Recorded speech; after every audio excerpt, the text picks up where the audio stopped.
دكتور عبد الرحمن بوصشيري oo kamid ah dhaqaatiirta iyo howlwadeenada caafimaadka degmada Buraan ayaa sheegay in maalmihii u dambeeyay ay jireen wacyigelin la xiriirta cudurka coronavirus ee COVID-19 waxaana uu sheegay in bulshada si weyn ay uga wacyigelinayaan isla markaasna ay wadaan olole la xiriira bahda caafimaadku sidii loo wacyigelin lahaa cudurka khatarta caalamka oo dhan ku ah ee coronavirus waxaana uu sheegay in howlahaasi ay sii wadayaan isla markaasna ay haatan socoto wacyigelinta guud ee ay wadaan رحيم أنا وكوه الله يمجع بعض عافمات كدقمة البران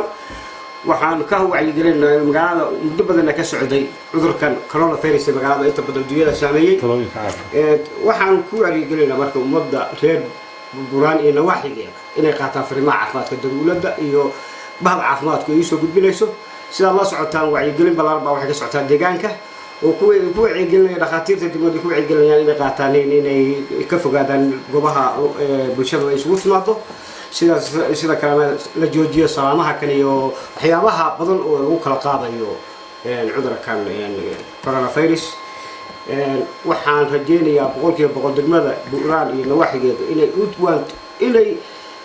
tixgeliyaan oo qaataan fariimaha caafimaadka ee loo gudbinayo doctor waxa wacyigelinaya ay hadda ma sameeyeen waxaan ognahay in dadka gobolka iyo guud ahaanba Puntland ay ka fiyowdahay coronavirus oo cudur halis ah bulshada wacyigelin intee la eg baad u sameeysan horta ilaahay laguma keeno wali cudurkaasi lama soo gaarin ilaahay waxaan ka jeedinaa inaan la soo gaarin saacadan ku hadlayo hadda degmada waxa ku jira wacyigelin balaaran way bixinayaan bahda caafimaadku waana soo dawaan ay ka talgorlin waa xaafado guri walba goob kasta waa ka wacyigelinayaan waxa laga wacyigelinayaa waxa way cudurka waan wali la soo gaarin ka hortagii sida lagu hortagi lahayd goobo dadka nadaafadda oo kale aad ka shaqeysaan magaalada degmada Buraan iyo nawaaxigeeda ma jiraan wax badan baan ka shaqeynay goobaha qashinka degmada isugu keentaan ka shaqeynay goobaha biyo mareenada baan ka wada hadalnaa baan wacyigelin ballaaran ka bixinaa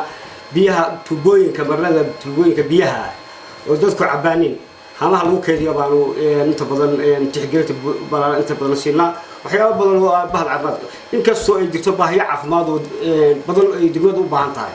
hadday noqon lahayd wixii darkahayd afsanka lagu xidhanayay hadday noqon lahayd baahiyo badan aan la kusoo koobi karin tan waxaan ka rajaynaynaa dowladda Puntland iyo bahda caafimaadku inay wax ballaaran iyo wixii baahiyaadka degmadu leedahay ay ka qabtaan Hawraartiro Production fadlan taabo subscribe oo ka mid noqo saaxiibada halka Hawraartiro Production